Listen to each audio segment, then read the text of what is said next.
नमस्कार दोस्तों, मैं सूरज सिंह। This is Suraj Singh. नमस्कार friends. Constitution of India, Bharat का संविधान। I want to discuss with you in general because it is only for sake of dissemination of information, because many of you do not even care to go through that book. Maybe, I'm not sure.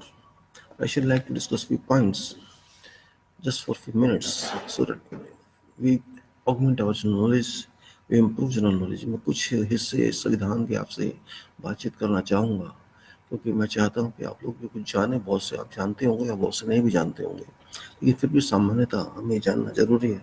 और मैं कुछ आपके संविधान से ही पढ़कर discuss करूँगा, जैसे कुछ आर्टिकल जिसमें प्रिएम्बल्स हैं, आर्टिकल नहीं है लेकिन प्रिएम्बल्स कहते हैं उसको। उसके बाद हमारा देश का नाम क्या है और हमारे राइट्स वगैरह या चुनाव के बारे में छोटे छोटे पॉइंट्स हैं जो जानना आवश्यक है, और मैं चाहता हूँ आप भी उन्हें जाने मेरे साथ में। देखिए, मैं करता हूँ शुरू इसको। अभी मैं देता हूँ वी पीपल ऑफ इंडिया, इसमें लिखा है we the people of India having solemnly resolved to constitute India into a sovereign, socialist, secular, democratic republic। देखिए ये नाम है, sovereign, socialist, secular, democratic republic। ये 4 पैरामीटर्स हैं, बहुत ज़्यादा इंपॉर्टेंट है। सॉवरन हम जानते हैं प्रभु सत्ता संपन्न कहलाता है।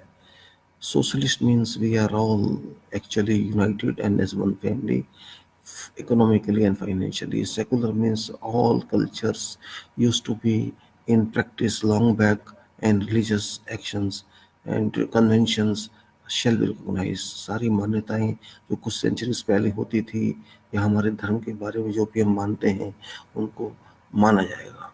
Democratic means elections and vote, and republic, republic means a replacement of king by people of this country। पहले राजा होते थे, उनको उठा के हमने स्वयं को वहां पर बैठा दिया कि हम स्वयं राजा हैं। मतलब ये सारी पब्लिक राजा है, means all people collectively named king.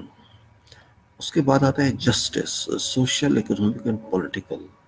Justice, social, economic and political, न्याय, सामाजिक, आर्थिक, राजनीतिक। Liberty of thought, expression, belief, faith and worship. सोचने का, थॉट, सोचने की स्वतंत्रता, लिबर्टी ऑफ थॉट, एक्सप्रेशन, लिख कर देना या बोल कर समझाना, एक्सप्रेस करना। बिलीफ, विश्वास रखना, एंड फेथ, वो भी विश्वास रखना ही होता है। वर्शिप, पूजा का बात है, पूजा, नमाज, जो भी हो, प्रेयर, सर्विस। शब्द, equality of status and opportunity, हमारे स्टेटस की इक्वालिटी, हमारे पद का इक्वालिटी में बराबर होना, अपॉर्चुनिटी, सबको मिलना चाहिए chance, and to promote among them all fraternity, assuring dignity of individual and unity and integrity of nation। भाईचारा होना, फ्रेटर्निटी का मतलब जो कि इस चीज को इंश्योर करे कि हर व्यक्ति की इज्जत हो, मान हो, और देश एक रहे, एक साथ रहे, मिला जुला रहे।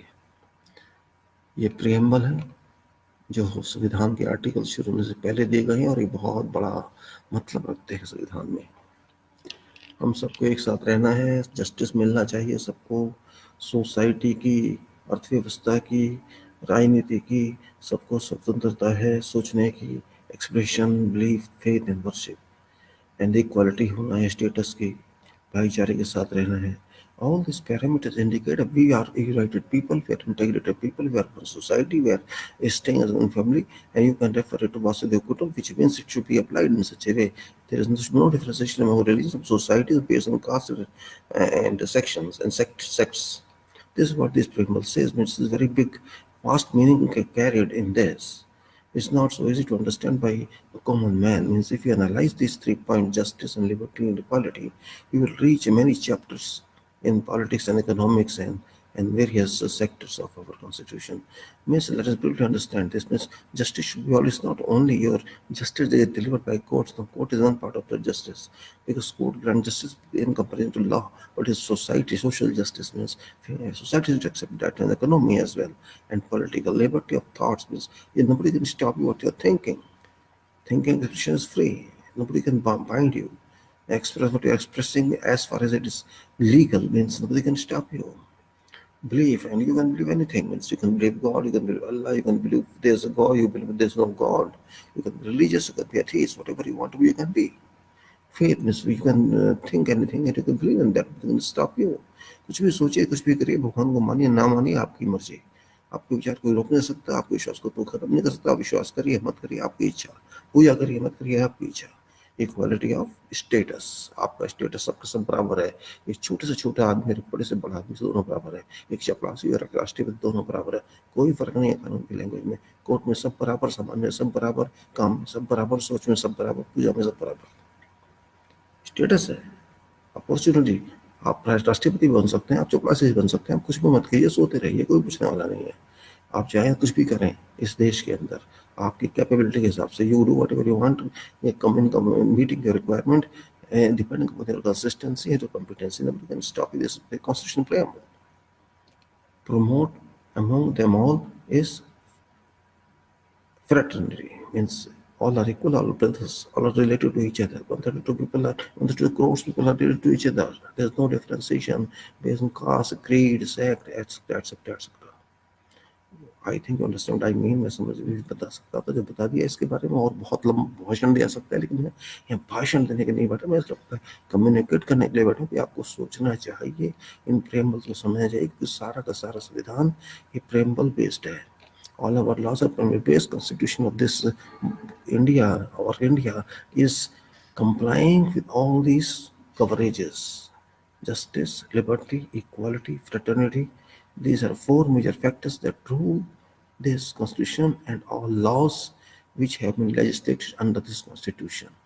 सारे नियम, सारे कानून, सारे अधिनियम, सारे ऑर्डिनेंस, सारे लॉ, सारे बाई लॉज इन्हीं पैरामीटर्स के अंडर आते हैं, इसी प्रेमबल के अंडर आते हैं और संविधान के प्रोविजंस के अंडर आते हैं। ये रहा बात। अब चलते हैं दूसरे पर, जिसको संविधान का आर्टिकल शुरू हो जाता है। इसमें कहते हैं यूनियन मीन्स टेरिटरी। अब देखिए article 1 bracket 1, what it says? It says India, that is Bharat, shall be union of states. Repeat, India, that is Bharat, shall be a union of states. India जो कि भारत है, एक राज्यों का गठबंधन होगा, यूनियन होगी। हिंदी में क्या कहते हैं आप ध्यान दीजिए, मेरी हिंदी बहुत बढ़िया नहीं इसलिए मैं इतने कह रहा हूँ। भारत एक संगठन होगा सारे स्टेट्स का मिला के। और बाकी टेरिटरीज के बारे में कहा गया, मैं उसके बारे में नहीं कहूँगा। आगे चलेंगे अगर आप देखेंगे कि पार्लियामेंट में by law form a new state by separation of territory from one state to another. So parliament कोई भी स्टेट बना सकती है, कोई फर्क नहीं है, उसको अधिकार है। अगर आगे चलेंगे अब आप इसमें हम देखते हैं सिटीजनशिप के बारे में दिया गया है। Commencement of this constitution, at commencement of this constitution, this article 5, every person who has his domicile in territory of India, who was born in this territory of India, is citizen। जो यहाँ पैदा हुआ है वो citizen है, नागरिक है। या जिसके पेरेंट्स आए हैं बाहर से या यहाँ पैदा हुए हैं वो नागरिक। नागरिकता के बारे में इतना हो नहीं है, उसके बारे में नहीं चला। मेरे जो पर्पस है वो कुछ और है और मैं अब आगे जाऊँगा आपको। फिर चलते हैं फंडामेंटल राइट्स का चैप्टर पार्ट 2 पार्ट 3, उसमें स्टेट को डिफाइन किया गया। अब देखिए क्या स्टेट की डेफिनेशन देता है फंडामेंटल राइट्स, जो बहुत इंपॉर्टेंट है। In this part unless context otherwise requires, the state includes the government and parliament of India, and the government and legislature of each of states, and all local or other authorities within territory of India and under control of government of India.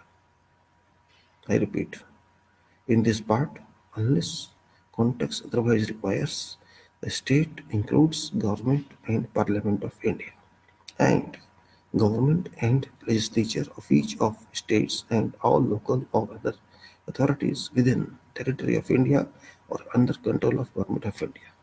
ये definition है states की article 12 fundamental rights में। Fundamental rights में दी है, ordinary right नहीं है। ये part कहता है, हिस्सा कहता है कि जब तक कुछ और प्रोविजन ना किया हो, स्टेट का मतलब है भारत सरकार भारत की पार्लियामेंट, भारत भारत के सरकार स्टेट्स की, राज्यों की, वो लेजिस्लेचर जितने भी वहाँ पर है, और कोई भी लोकल अथॉरिटी या दूसरी अथॉरिटी भारत की भारत की बॉर्डर्स के अंदर अंदर, भारतीय टेरिटरीज के अंदर अंदर या सरकार के कंट्रोल के अंदर भारत में हो, उनको स्टेट कहा जाता है। कितनी बड़ी डेफिनेशन आप सोचिए। स्टेट कई हैं, मतलब ये कि जो काम पार्लियामेंट करती है वो भी सरकार है, जो काम सरकार करती है वो भी सरकार है, जो काम जुडिशरी करती है वो भी सरकार है, जो काम लेजिस्लेचर करता है वो भी सरकार है, और कोई भी अथॉरिटी, लोकल अथॉरिटी, दूसरी अथॉरिटी, वो सब सरकार है। स्टेट का मतलब सरकार से भी है यहाँ पर, कॉन्स्टिट्यूशनल गवर्नमेंट कह सकते हैं आप। इसलिए यूएन में भी एक कंट्री को स्टेट कहा जाता है, नेशन नहीं। यूनाइटेड नेशंस है लेकिन उनको अथॉरिटी स्टेट की भी दी जाती है। So this is very important article for every citizen to understand, because it defines state, and state means statute. Statute comes from state. So state is not ordinary definition. Statesman, that's why they call statesman. Some leader is a man of state is called statesman. He must have capability of acting as a statesman. राज्य का नेता, राज्य का नेता। इसके बाद आप चलें article 13, it also says something. Article 13(1), all laws in force in territory of India immediately before commencement of this constitution, insofar as they are inconsistent with the provisions of this part, shall, to extent of such inconsistency, be void. All laws in force in territory of India immediately before commencement of this constitution, insofar as they are inconsistent with provisions of this part, shall, to the extent of such inconsistency, be void. ऐसे नियम अधिनियम जो भी इस संविधान के बनने से पहले थे, या उनको हटा दिया जाएगा अगर वो इस संविधान के हिसाब से नहीं है। इसके बाद if you 13(2), it says state shall not make any law which takes away or abridges rights conferred by this part, and any law made in contravention of this law clause shall, to extent of contravention, be void. State shall not make any law.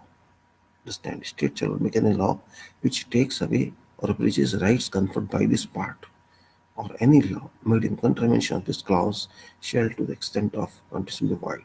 कोई भी ऐसा नियम, अधिनियम, कोई भी कानून जो नहीं बना सकेगी सरकार, जो इस कॉन्स्टिट्यूशन के खिलाफ होगा, इसके अंदर कवर नहीं होगा। In this article, unless context otherwise requires, एक आगे कहते हैं, in this article unless context otherwise requires, वो डिफाइन करते हैं आगे इस आर्टिकल में कि लॉ क्या है। LW फर्दर सबसेक्शन में कहता है, लॉ इंक्लूड्स एनी ऑर्डिनेंस। देखिए, लॉ इंक्लूड्स एनी ऑर्डिनेंस, कानून किसी भी अध्यादेश को माना जाए, उसको मानता है। अध्यादेश कानून है। Law includes any ordinance, order, आदेश, बाई लॉ, उपनियम, रूल, कानून, छोटा कानून, रेगुलेशन भी एक कानून, रेगुलेट करते हैं, जैसे नोटिफिकेशन, घोषणा, gazette, I think notification, gazette notification, अब हिंदी में इतना नोटिफिकेशन, नोटिफाई करते हैं जो सूचित करना, कस्टम, रीति रिवाज, यूजेस, और usages having in territory of India force of law. कितने बड़े डेफिनेशन देखिए। Law includes any ordinance, order, bylaw, rule, regulation, notification, custom और usages having in territory of India and force of law. कितनी बड़ी definition, हम लोग समझ नहीं पाए इसको। हम सिर्फ छोटी छोटी मेजर टाइटल समझते हैं। अरे सब कुछ आ गया, इसमें कुछ रहा ही नहीं। मतलब ये कि जो कस्टम थे, कानून जिनको मानता था, जो रिवाज थे, जो प्रयोग करने वाली चीजें थी, वो मानी जाती हैं कानून में।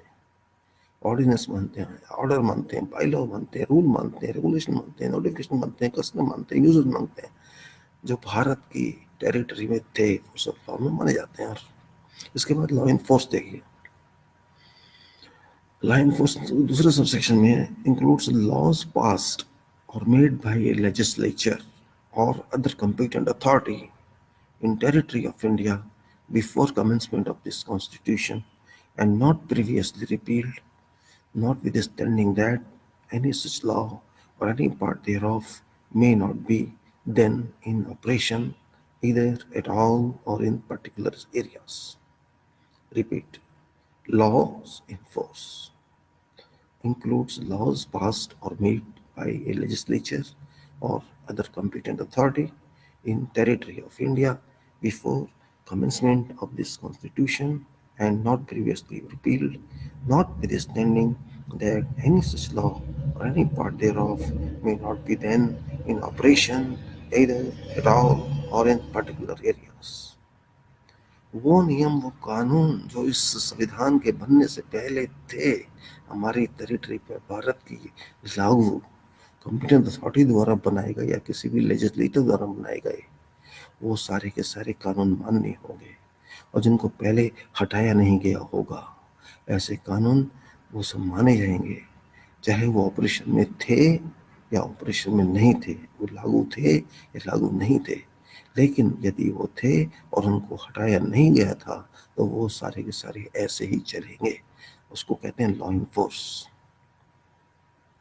और इसके बाद है nothing in this article shall apply to any amendment of this constitution made under article 368 हाँ यदि एक आगे आर्टिकल 368 जो ये है जिसमें राष्ट्रपति को पावर जाती है इन्हीं नियमों को जो पहले थे इस संविधान के बनने से पहले उनको उस राष्ट्रपति जी को अधिकार दिया गया था उनको हटाने के लिए वो आगे आर्टिकल 368 में है These laws which were in application, which are in operations or not anyone in operations, only President of India was authorized, empowered to remove those laws, to amend those laws, whatever President wanted could do. But that was for a period of 5 years plus 2 years. That is in Article 368. We'll see later on. अब let's go further आगे चलते हैं अब हम जाएंगे उस कानून में जो है कि rights of freedom article 19 all citizens have a right of freedom of speech and expression 19A is freedom of speech and expression बोलने का अधिकार और लिख करने का अधिकार लिखना writing freedom of speech and expression to assemble peacefully and without arms कहीं भी एक डेमोन्स्ट्रेशन करना शांति से बिना बिना हथियारों के टू फॉर्म एसोसिएशंस और यूनियंस एसोसिएशन को फॉर्म करना और यूनियंस को फॉर्म करना to move freely throughout territory of India सब जगह जा सकते हैं भारत में to reside and settle in any part of territory of India and to practise any profession और to carry on any occupation trade और business Bharat के किसी हिस्से में रहें सेटल हों और कोई भी व्यवसाय आप करें कोई भी वृत्ति आप करें कोई कैरी ऑन ऑक्यूपेशन कोई भी व्यवसाय करें कोई भी ट्रेड और बिजनेस करें ये इसमें देता है अधिकार और इसके बाद हम जाएंगे कि एक देखिए कि आर्टिकल है 21A बहुत इंपॉर्टेंट आर्टिकल है राइट टू एजुकेशन का state shall provide free and compulsory education to all children of age of 6 to 14 years in such manner state में बाय लॉ डिटरमाइन राज्य 6 साल से 14 साल के बच्चों को मुफ्त में एजुकेशन देगा शिक्षा देगा ये कानून है जैसा कि बाय लॉ डिटरमाइन किया जाएगा इसके बाद हम चलेंगे बहुत इंपॉर्टेंट आर्टिकल ये आर्टिकल 51 है जो मैं आपको बताना चाहता हूँ आर्टिकल 51 बहुत इंपॉर्टेंट है हम सबके लिए तो क्या कहता है और हम बहुत से जानते भी होंगे उस आर्टिकल को तो कहता है आर्टिकल 51 कहाँ चला गया भाई हाँ ये आ गया part 4A fundamental duties fundamental का मतलब जानते होंगे ड्यूटीज तो कर्तव्य होता है fundamental duties 51A it shall be duty of every citizen of India ये कर्तव्य हो गया हर नागरिक का भारत के क्या डिफाइन करता है देखिए ए to abide by the Constitution and respect its ideals and institutions, national flag and national anthem. हर नागरिक का कर्तव्य है कि संविधान को माने हमारे आइडियल्स को जो भी थे उनकी इज्जत करे हमारे संस्थाओं की इज्जत करे नेशनल फ्लैग की इज्जत करे राष्ट्रीय झंडे की और नेशनल एंथम राष्ट्रगीत की इज्जत करे abide by constitution and respect its ideals and institutions national flag and national anthem then we have to cherish and follow noble ideals which inspired our national struggle for freedom उनको माने सबको, उन ideas को, Nobel ideas को जो हमारे स्वतंत्रता संग्राम में जिनको इन्होंने हमको इंस्पायर किया था हमारे national struggle, to cherish and follow noble ideals which inspired our national struggle for freedom. Then come to C. अब आते हैं C पर. To uphold and protect in sovereignty, unity, and integrity of India. ऊपर रखें, बचाएं, रक्षा करें sovereignty की, प्रभु संपन्नता की, यूनिटी की, एकता की, इंटेग्रिटी ऑफ इंडिया, भारत की एक रहने की. Then come to D. To defend country and render national service when called upon to do so. Bharat की रक्षा करें, देश की नेशनल सर्विस अपने आप को शामिल करें, नेशनल सर्विस की जरूरत पड़े तो दें जब भी आपको बुलाया जाए. Then come to E. To promote harmony and spirit of common brotherhood among all people of India, transcending transcending religious, linguistic, and regional or sectional diversities, to renounce practices derogatory to dignity of women. Repeat. To promote harmony and a spirit of common brotherhood amongst all people of India, transcending religious, linguistic, and regional or sectional diversities, to renounce practices derogatory to dignity of women. एकता को promote करना, भाईचारे को promote करना सभी लोगों के बीच में, बिना किसी सोचे कि ये किस रिलीजन का है, कौन सी भाषा है, किस समाज से बिलोंग करता है, कौन, और वुमेन की बदनामी करने से बचना, उसको रेनाउंस करना, कंडम करना, ये कहता है ये article. Come to F. To value and preserve rich heritage of our composite culture. To value and preserve rich heritage of our composite culture. अपने कल्चर को, अपनी संस्कृति को जो पहले से है और मिली जुली है, उसको बचा के रखना बहुत जरूरी है. करते हैं क्या हम? जी. To protect and improve natural environment. To protect and improve natural environment, including forests, lakes, rivers, and wildlife, and to have compassion for living creatures. To protect and improve natural environment, including forests, lakes, rivers, and wildlife, and to have compassion for living creatures. बचाना, सुधारना प्रकृति के वातावरण को, जिसमें जंगल हैं, lakes हैं, नदियां हैं, झील, नदियां, जंगली लाइफ, जंगल की जिंदगी, कंपैशन फॉर लिविंग क्रिएचर्स, जो भी पशु पक्षी जानवर जितने भी हैं उनके लिए दया भावना होना. क्या है, कितनों में है? काट के तो सब खाते हैं आप लोग. सारे जंगल काट दिए, पेड़ काट दिए, रिवर्स खराब कर दी, गंदी कर दी, जिंदगी, जानवर शहर भाग रहे हैं, यही करते हैं ना हम लोग. H. To develop scientific temper, humanism, and spirit of inquiry and reform. To develop scientific temper, humanism, and spirit of inquiry and reform. विकास करना विज्ञान का, इंसानियत का, और सोच समझ के आगे चलना, सबको सुधारना, ये कहता है ये. Means these two articles are very important. Means we have to protect natural environment, including forests, lakes, rivers, and wildlife, which we have not done.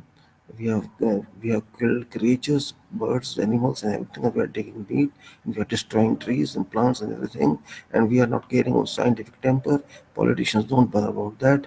We don't bother about humanism because we are killing people for nothing, and we are not thinking to reform them. Now come to I1. To safeguard public property and to abjure violence. सार्वजनिक संपत्ति की रक्षा करना और violence यानी हिंसा को नहीं करना, ये कहता है ये article. To safeguard public property and to abjure violence, but it's not happening. ये ऐसा हो नहीं रहा है. J. To strive towards excellence. To strive towards excellence in all sphere of individual and collective activities so that nation constantly rises to higher levels of endeavor and achievement. To strive towards excellence in all spheres of individual and collective activities so that nation constantly rises to higher levels of endeavour and achievement. आगे बढ़ना, science को बढ़ाना, हर जिंदगी के spheres को, हर व्यक्ति और collectively आगे बढ़ाना, जिससे कि हमारा भारत आगे बढ़े, ऊंचाइयों पे जाए, हर चीज में अचीव करे, टारगेट्स नए नए नाम पोषण करे। But we are not doing that on that level that is required. We are not believing, we don't believe in excellence, we don't believe in quality, we don't believe in standards, we just believe in चलता है माहौल, चलने दो यार, क्या फर्क पड़ता है, होने दो, चलने दो, क्या है, काम चलना चाहिए। Next article is, who is a parent or guardian to provide opportunities for education to his child, or as case may be what, between the age of 6 and 14 years. Who is a parent or guardian to provide opportunity for education to his child, or as case may be what, between the age of 6 and 14 years. ये कहता है कि इसके बाद अब हम चलेंगे आगे, यूनियन आता है, इसके बाद प्रेजेंट। हमें जाना है आर्टिकल, एक इंपॉर्टेंट इलेक्शन के बारे में बात करना चाहता था आप लोगों से। आर्टिकल 326, जहाँ तक मैं article 326, I am just browsing with that, and 326 will come soon. 316 has come already. Now I think 326 it is, which says that this article 323, it is now coming to 320. Elections is 324. Now let us 24 first, elections part 15. It is not 324 one. Superintendent's direction and control of preparation of electorals for and conduct of all elections to parliament and to legislature of every state, and of elections to offices of president and vice president held under this constitution shall be vested in commission referred to in this constitution as election commission. I repeat, 324(1) Superintendent's direction and control of preparation of electoral rolls for and conduct of all elections to parliament and to legislature of every state, and of elections to offices of president and vice president held under this constitution shall be vested in commission referred to in this constitution as election commission.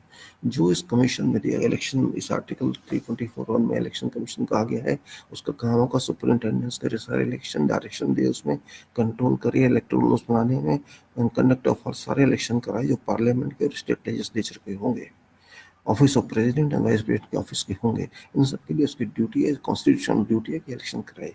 ये तो ये article कहता है। और इसके बाद मैं सीधा जाऊँगा 326 पे, जो हमारे लिए इम्पोर्टेंट है। 326 elections to the House of People and Legislative Assembly of every state shall be on basis of adult suffrage.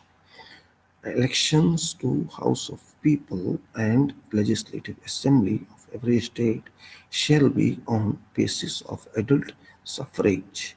That is to say, every person who is a citizen of India and who is not less than 18 years of age on such date as may be fixed in that behalf by or under any law made by appropriate legislature, and is not otherwise disqualified under this constitution or any law made by appropriate legislature on ground of non-residence, unsoundness of mind, crime, or corrupt or illegal practice, shall be entitled to be registered as a voter at any such election. देखिए कितना important article है। सीधे again read again just for because there's no written information before you people. Elections to House of People means Lok Sabha, and Legislative Assembly of every state, states की assemblies, state की विधानसभाएं, shall be on basis of adult suffrage, adult 18 साल से ऊपर, that is to say every person who is a citizen of India, जो भी व्यक्ति भारत का नागरिक है, and who is not less than 18 years, और जिसकी उम्र 16 साल से कम नहीं है, सॉरी 18 साल से कम नहीं है, of a on such date, who is not less than 18 years, जो 18 साल से कम नहीं है, of age on such date may be fixed in that behalf by under any law or under any law, किसी भी कानून के अंदर, made by appropriate legislature and is not otherwise disqualified, जो जिसको डिस्क्वालीफाई नहीं किया गया है अंडर दिस कॉन्स्टिट्यूशन, इस संविधान के नीचे, and any law made by appropriate legislature, किसी भी अप्रोप्रिएट लॉ, किसी भी लागू लॉ जो किसी भी विधानसभा ने बनाया हो, और on the ground of non residence, unsoundness of mind, crime और करप्ट और legal practice shall be entitled to vote. मतलब ये है कि कोई भी व्यक्ति जो भारत का नागरिक है, यहाँ रहता है, और जिसकी उम्र 18 साल से ज़्यादा है, 18 साल या 18 साल से ज़्यादा है, कानून चाहे बनाया गया हो किसी भी असेंबली, सारे पार्लियामेंट द्वारा कह सकते हैं, उसको वोट देने का अधिकार है इस संविधान के अंदर। ये जो हम वोट देते हैं इस आर्टिकल में देते हैं 326 में, तो कितना बड़ा आर्टिकल है, आप देख लीजिए आपकी कितनी वैल्यू है। इतना आसान आर्टिकल नहीं है, बहुत बड़ा आर्टिकल है ये। और ये अभी देखूंगा कि I just wanted to explain to you about the few points which are covered, which are mandated under the Constitution of India, because we people, we particularly youth, should understand what we are and where we are living. We must realize our rights, because politicians can be fool us every time, in every election, and they keep fooling us if we are nothing. We can be taken for granted by any politician, which we don't want. That means my purpose of this, my objective of this talk was just to let you rise about what Constitution of India is, that big document, and we have to understand our right. And these few articles which I explained to you is cover a large scope of public interest, general interest, personal interest, and political interest. So you people should understand this, interpret this, and you also participate in these talks, and you should advise, and you should read yourself certain points. You cannot read all constitution. I know nobody has time, nobody can understand, because these are all very complicated contents and articles of this Constitution of India. So we can just analyze one by one, so that we can communicate to ourselves, and we can communicate to our families, and we can communicate to our society and neighborhood and nation, so that people get more and more educated. तो मैं चाहता हूँ ये संविधान में जो भी article देंगे, हम यूथ लोग, हम दूसरे लोग, हम समझें इनको, अपने ऊपर लगाने के लिए, हम देश में लगाने के लिए, समाज में लगाने के लिए, फैमिली में लगाने के लिए, इनको एक एक करके हम समझे कि सारा संविधान नहीं पढ़ सकते हैं। संविधान बहुत मुश्किल है, इसकी भाषा इतनी आसान नहीं है, क्योंकि अच्छे से असम्बली जानने वाले भी कई बार नहीं समझ सकते। कानून लिखा हुआ है वहाँ पर, वकील भी नहीं अच्छी तरह समझ सकते, और जज भी इंटरप्रेट करते हैं, इमेजिन करते हैं कि इसके फैसले कैसे दिए जाए, क्योंकि सारा किसी को याद नहीं रह सकता है, लेकिन समझा जा सकता है जरूरत पड़ने पे। हम इस एक एक आर्टिकल को एनालाइज करके समझना चाहते हैं, और कुछ जो कवरेज मैंने इसमें लगाई है वो हम पर लागू होती है।